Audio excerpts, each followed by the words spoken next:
gente, sou Raíssa, estou de volta com mais um podcast do blog Softball Não, nessa manhã de sábado. A pancada de chuva já não está mais prometendo cair. Temos aí ventos maravilhosos de 25 km por hora, com rajadas de 48 km por hora. Mas temos 29 graus em Natal, não se iluda com esse vento, hein? Tá quente. Mas o ventinho agrada demais. Bom, chegando então com essa relação entre afazeres e atividade física, é muito baseada, muito inspirada num artigo de Andrew Leonard, que foi publicado no The New York Times e que apareceu hoje, né? Na verdade, desde ontem, na Folha de São Paulo, né? Lá no site, com o título Como Transformar Afazeres da Rotina em Atividade Física, mas eu não sei nem se o título seria esse mesmo, porque na verdade Andrew Leonard fala da experiência dele, né? Que ele cansou lá de uma minivan que ele tinha há 23 anos. Quebrava, ele mandava para o serviço, quebrava, mandava para o serviço, né? E como quase tudo que a gente tem na vida. E na última vez, então, que ela quebrou, ele decidiu que ia partir para um estilo de vida mais saudável, sem carro, né? Então vendeu lá a minivan. Um mês depois que ele tomou essa decisão, ele voltou para casa do supermercado pela primeira vez de bicicleta, puxando um reboque repleto de compras. Foram simplesmente 18 quilômetros de ida e volta. E, na verdade, o que aconteceu com ele é que ele ficou com as pernas mortas, segundo o relato dele. As pernas mortas, uma dor nas costas e uma leve suspeita de ter cometido um erro. Ele começou a querer se arrepender da decisão tomada. Também não é para menos, né? Em um mês só, 18 quilômetros de volta de bicicleta, puxando um reboque. O reboque por si já é pesado. E ele ainda botou as compras ali. Hoje, né, já são 3 anos depois dele ter decidido desistir do carro, né? E ele disse que ele finalmente, assim, conseguiu enxergar que essa desistência do carro foi o primeiro passo para ele resolver uma luta que durou quase a vida adulta dele toda. Que eu acho que é a luta de muita gente no dia a dia da sociedade moderna, que é manter uma atividade física constante. E o que era então necessidade, já que ele não tinha carro, teve que partir aí para andar a pé de bicicleta, né? Virou estratégia. Ele passou a ver as tarefas, então, como uma oportunidade para fazer exercício. As tarefas rotineiras, essas coisas como ir ao supermercado, né? E outras coisas mais. Bom, aí o que é que ele passou a pensar? Por exemplo, eu estou precisando de meias novas. Aí ele já pensava, isso é uma oportunidade de caminhar até a loja. Faltou lá uma pimenta que eu nunca ouvi falar, chamada pimenta de Sichuan. Ele usa os grãos lá. E aí ele fez o quê? Pedalou 7 quilômetros até o mercado chinês lá perto dele. Ele é americano, né? E voltou para casa. Em outro momento ele descobriu que a biblioteca pública tinha um livro sobre, perto lá de onde ele mora, né? Tinha um livro sobre uma tumba antiga que ele estava pesquisando. Aí ele pensou imediatamente, excelente. São 4.000 passos de ida e de volta. Tem muita gente, inclusive, que usa contador de passos, que diz que o ideal é a gente dar 10.000 passos, não sei o quê. Já tem outros estudos aí falando que o importante é se movimentar, né? Se você fizer pelo menos 20 minutos por dia, você já vai ter uma saúde cardíaca bem melhor. É o que os novos estudos apontam. Mas vamos lá voltar para o Andrew, né? Com sol ou chuva, segundo ele se tornou uma máquina de realizar tarefas. Era assim que ele pensava. Resultado: o humor melhorou. As idas ao supermercado, 18 quilômetros e de volta, hein? As idas ao supermercado ficaram mais fáceis.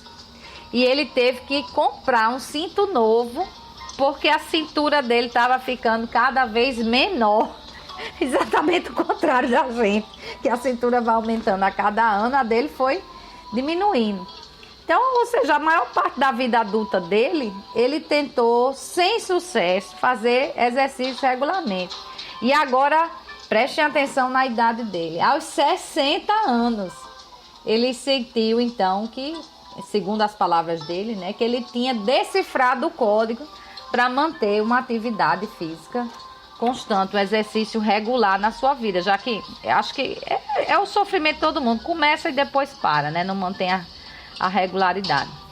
E aí, ele que é quem escreveu esse artigo, né, ele foi buscar especialistas em psicologia do exercício para analisar, né, essa situação dele, e esses especialistas disseram que isso não foi por acaso, né? Essa parte de que os resultados dele foram duradouros, já que já são 3 anos que ele tomou essa atitude e ele segue assim.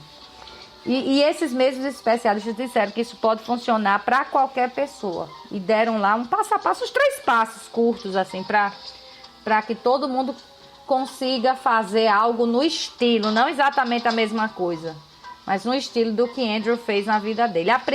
O primeiro passo é encontre a motivação certa.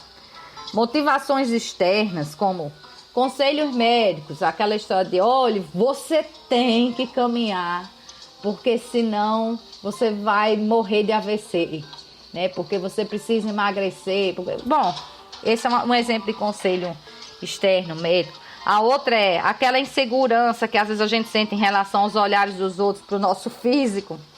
Segundo esses especialistas, essas motivações externas, elas não levam a mudanças duradouras de comportamento, né? Elas vão funcionar só ali um pequeno período. Então, mas elas até servem como pontapé inicial, segundo Michelle Fortier, que é psicóloga de atividade física da Universidade de Ottawa, no Canadá. Somente a motivação gerada internamente, que é impulsionada por uma sensação de realização ou de satisfação, é assim que você tem que se sentir ao fazer aquela atividade física, seja ela qual for. Só essa motivação funciona mesmo, porque, segundo as palavras de Michelle, você faz aquilo porque é divertido. E ela explica então que Andrew conseguiu juntar o fato de adorar andar de bicicleta com a satisfação que ele sente de fazer as coisas. Tem gente que se sente muito realizada, eu acho que quase todo mundo se sente realizado de terminar algo, né? Eu acho, não sei se tem gente que sente prazer em deixar tudo interminado, né? Mas, então ele juntou essas 2 coisas, é por isso que há 3 anos ele vive assim. O outro passo é faça uma mudança mental. Trocar o carro pela bicicleta não vai funcionar para todo mundo. Seja pela geografia do local em que a pessoa mora, pode ser que você more muito distante das coisas, por exemplo, é um exemplo bem diferente, não é tão distante, mas eu moro aqui no Mirassol, só que a parte que eu moro, minha gente, a locomoção é triste, porque eu moro numa ladeira e qualquer coisa que eu queira fazer, assim, eu moro no fim da ladeira. Qualquer coisa que eu decida fazer na vida, para pegar um ônibus, para ir a um supermercado, para ir a um shopping center, qualquer outra coisa, é preciso subir uma ladeira danada, né? Então, esse é um caso. Fora outros, né? Que eu tenho já uma mãe que não tem a mesma locomoção, então nem todo mundo vai poder fazer isso de simplesmente trocar o carro pela bicicleta. E então ele diz, tanto pela geografia, pode ser que você more, sei lá, 50 quilômetros do supermercado mais próximo, né? Aqui em Natal a gente não consegue entender muito essa realidade, porque é tudo muito perto em Natal. Natal é uma cidade que, se você quiser andar a pé para todo canto, você chega. Pelo menos quem mora aqui pela Zona Sul, pela Zona Leste, né? Eu não sei em relação à Zona Norte, que é mais distante do centro, mas que também tem muitas coisas. Hoje em dia há um zoneamento muito grande. Quase tudo está em todas as zonas para que as pessoas não tenham mais que pegar trânsito, né? São as oportunidades que são dadas aí até pelos percalços que existem, por exemplo, da gente se locomover. Mas, bom, tem essa questão do local, né? Tem a questão também do horário de trabalho. Pode ser que simplesmente você não tenha essa opção de abrir mão de um carro, porque isso influiria no horário que você chegaria no trabalho, e é um horário fixo, e é um horário mais difícil de locomoção por transporte, por exemplo. Bom, o que mais importa, segundo os psicólogos, os especialistas aí da psicologia do esporte, o que mais importa é tirar o foco da palavra exercício, porque ela lembra academia, pesos, esteiras, etc. E umas coisas muito sem graça, eu tenho que dizer. E é preciso reconhecer que as tarefas do dia a dia que envolvem movimento, aí sim, são uma oportunidade para incorporar hábitos de atividade física na nossa vida cotidiana. Quem afirma também isso é o Benjamin Gardner, que é pesquisador de psicologia do comportamento habitual da Universidade de Surrey, na Grã-Bretanha. E ele dá até o exemplo dele. Todos os dias da semana ele leva os filhos para a escola e ele simplesmente deixa o carro estacionado lá da escola. Depois ele caminha os 3 quilômetros que separam a escola da casa dele. Então ele caminha de volta para casa esses 3 quilômetros. Às vezes no caminho ele já vem marcando reuniões, né? No percurso ele já vem com essas marcações de reuniões. À tarde, quando ele vai buscar os filhos, ele volta para a escola, pega as crianças e o carro. E ele diz que adquiriu esse hábito de se perguntar com todas as tarefas que ele faz diariamente, se existe uma maneira de realizá-las de uma forma mais ativa fisicamente. E aí dá até uma dica, né, de como você consegue fazer isso. Por exemplo, caminhar 1 quilômetro para comprar o almoço em vez de comprar na lanchonete da esquina. Pode até ser que financeiramente vale a pena fazer isso, né? Porque o outro ponto que você vai fazer tem um almoço melhor e mais barato, ou pelo menos mais barato, ou melhor, pelo mesmo preço. Se fazer compras de bicicleta é difícil na região em que você mora, né, para mim seria impossível. Além de tudo, ainda carregar uma bicicleta na ladeira, né? Você pode passar 20 minutos por dia, por exemplo, removendo ervas daninhas do jardim, ou reorganizando a garagem ou a casa em geral. Vê que não é muita coisa, são 20 minutos, mas já é um começo, né? E você já se mantém em atividade. Tudo que você anda adiando, como desenterrar uma raiz lá do jardim, ou transportar resíduos do quintal que estão lá acumulados, ganha uma perspectiva muito mais convidativa quando você pensa nisso como um treino. Vou me exercitar, melhorar aqui a saúde, né? Vou viver diferente, vou ser uma pessoa mais ativa. Então essa é outra dica. E a última dica que eles dão, e eu acho que ela é fenomenal e é muito importante ser seguida, é comece fácil. Né? Não vá fazer como Andrew, que simplesmente pegou uma bicicleta, botou um reboque e foi lá rodar 18 quilômetros e de volta para um supermercado, carregando o peso das compras, além do peso do reboque na bicicleta. Né? Então, comece fácil. A psicóloga Michelle Fortier diz que o mais importante é tornar a sessão de exercício, seja ela passear com o cachorro, ou andar de bicicleta até o supermercado, tornar essa sessão, então, o mais agradável possível. Aí, no trabalho que ela desenvolve com mulheres deprimidas e inativas, ela diz para elas começarem escolhendo um dia agradável, né, um dia ensolarado, assim, para caminhar, e ajustar o cronômetro para 10 minutos. Quando o alarme disparar, se essas mulheres estiverem se sentindo bem, elas podem caminhar um pouco mais. Se não, pronto, encerrou o dia, né? E já pagou ali o exercício, né?